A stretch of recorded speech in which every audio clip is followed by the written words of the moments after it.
Use a number 8 socket to remove the 2 bolts securing the left cover sealing decorative cover. Remove the expansion pins of the left cover sealing decorative cover. Remove the left cover sealing decorative cover. Use a number 8 socket to remove the 2 bolts securing the air filter. Use a number 8 socket to remove the 10 bolts of the left crankshaft bearing cap.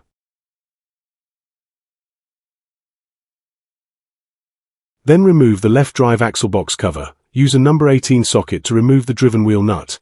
Use a number 19 socket to remove the drive wheel nut.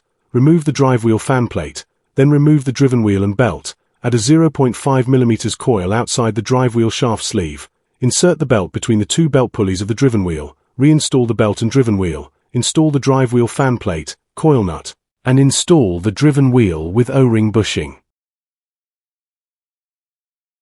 Secure the drive wheel with a fixture. Use a 20-100 N×M torque wrench with a number 19 socket to tighten the nut to a torque of 59 N×M. Secure the driven wheel with a fixture. Use a 20-100 N×M torque wrench with a number 18 socket to tighten the nut to a torque of 49 N×M. Reinstall the left drive axle box cover. Use a number 8 socket to reinstall and tighten the 10 bolts of the left drive crankshaft bearing cap to a torque of 12 N×M. Use a number 8 socket to reinstall and tighten the 2 bolts of the air filter to a torque of 12 N×M. Reinstall the left cover sealing decorative cover. Use a number 8 socket to reinstall and tighten the 2 bolts to a torque of 12 N×M. The installation of the increased coil on the drive wheel is complete. I'm coming for the throne.